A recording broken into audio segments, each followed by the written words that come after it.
I'm drenched in sweat because I just did a workout and I thought it'd be a good time to do some nasty maintenance while I was dirty. So here we go. So here I've got, this is really typical right here. Here's my pump. Here is my flex hose, and you see these everywhere. They're for just controlling the air as you blow it out. But I've got one of those rigged up to a, this is a line for adding refrigerant. So it come off a refrigerant gauge set.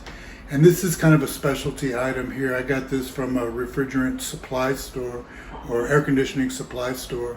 It goes in the drain tube, and when you shoot compressed air through it, it expands, so it makes a seal, and then the very tip of it has an orifice where the air comes out. So it expands, seals from air going that way, and pushes all the air that way, which is out. So we're blowing out the drain line. This is a nifty tool. You can use something like this if you can kind of get it in the drain line. But this works much better because it forms a seal so that air doesn't go backwards. It only goes forward, which is out the drain line, which is, it's the path that the refrigerant, or not the refrigerant, it's the path that the condensate takes, and it's the path that we want to blow out.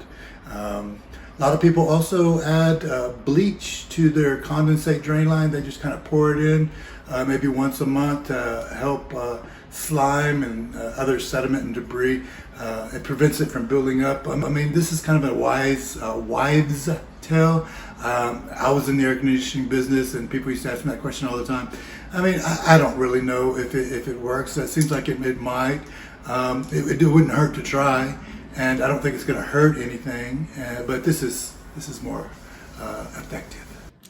Look at me, all sweaty again. So this sludge blaster that we're talking about, it is the best thing to use to blow out your drain line. But one tip, don't put air through this thing when the sludge blaster is in your hand and you're looking at it, because it will expand so rapidly. And I have had them burst on me. And when they burst, it's just like so loud and frightening. It'll frighten you and it'll frighten everybody else in the house because it's so loud. So only put air through these things when they're in the tube. When they're in the drain tube, they'll only expand so much, and then air will go out the orifice, the little hole in the end, and it blows out your line. But if you put a bunch of air through it while it's not in a tube, it will expand so much, so fast that it will explode. Now, it's not like gasoline explosion or anything. It's just air, and the rubber will be, in shreds, and it'll scare the hell out of you. But that's it. But it's a safety thing. Plus, I mean, if you do this, then your sludge blaster is no good no more. You have to get a new one. And I think they cost like $30. So I did this accidentally a couple of times when I was in the business. So I know that it can be loud and frightening. And plus, I mean, who wants to ruin their tools? So anyway, only use this thing with air through it when it's inside the drain line. All right. Don't forget. Okay, so just to give you a little help with the supplies that you could possibly use, I pulled it up on the intranet. So here we go. This is a nifty little tool right here. This is compressed air cartridges that offer this line. You just stick down in the drain line, pull the trigger, and kaboom. Maybe I shouldn't say kaboom. There'll be no explosion. But these things work pretty cool, and you don't have to tote around a big, heavy air compressor. These things, they're small. You can get these cartridges at sporting goods store, kind of like the same cartridges used for airsoft guns. Pretty neat. Here is the tip that I was using and the hose that I had it attached to. So this is actually called the sludge blaster. I was just calling it some type of device. This is a refrigerant charging hose. It's one of the cheapest ones because that's good enough. And then here are some tablets that you can put into the drain line. that inhibit. So what it is, the slime, the growth in there, it's microbial growth. All right, we'll have everything rigged up. I've got my compressor completely full of compressed air, and I unplugged it so it wouldn't turn on and get all noisy. We've got the flexible hose. This is the first connection. I'm connected to this air device. It allows me to let air through the line. And then I rigged up my hose with this special expanding device. You can find something like this online, either at an air conditioning supply store online or possibly on Amazon. Here's how it's done. It only takes a second. Take the cap off.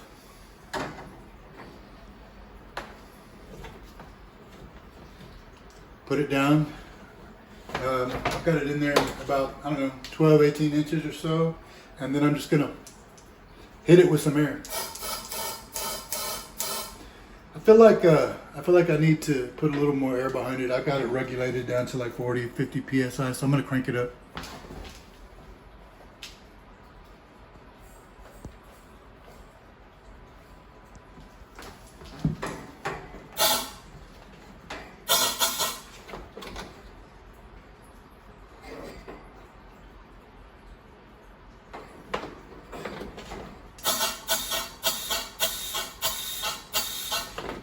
All right, well, I feel like they got a decent blow on it.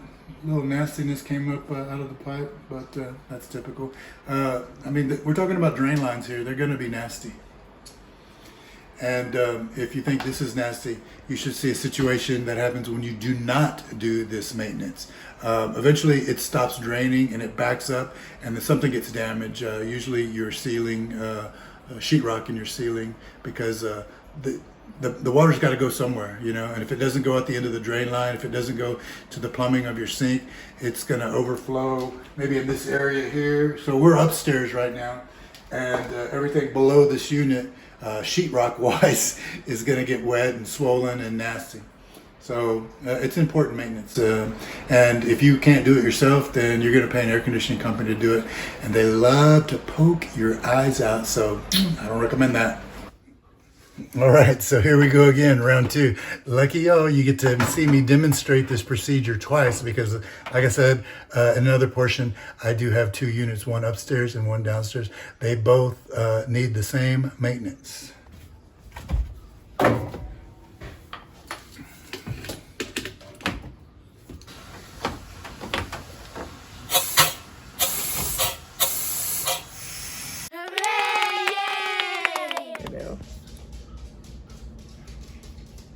Oh man, they do stink. Yeah, it smells like they have to clean their bed. That's why we clean them every time. Good thing there's no smell-o-vision because nobody wants to smell this. It's stinky. They're coming out. They're all moving. All of them.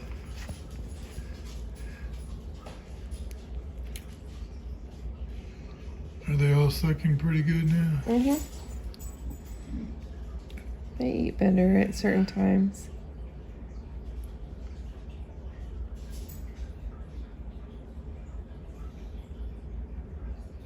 And give them a bath. They stink.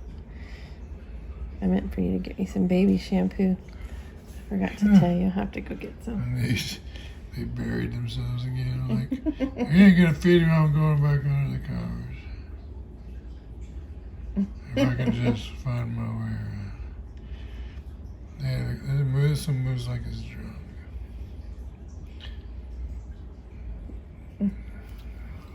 Their eyes should be opening up probably in about a week.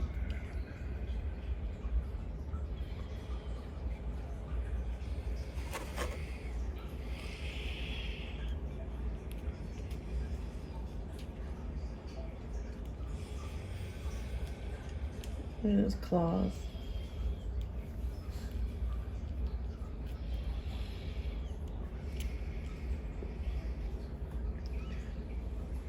Yeah, they're already sharp.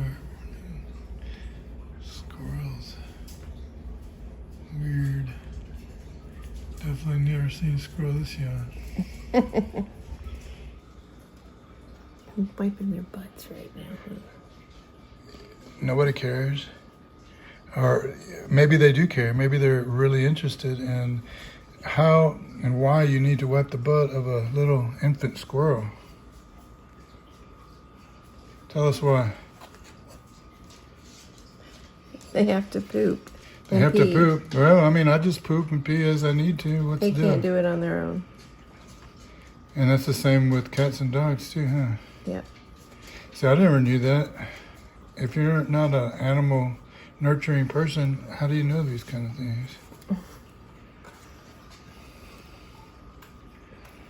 So which one is this? Is this the small, medium, or large one? The teeny one. Is this the one with the bad leg? No. Is he asleep? Why is he so inactive? He just ate. Oh, so he's like totally chill. Milk coma. Milk coma.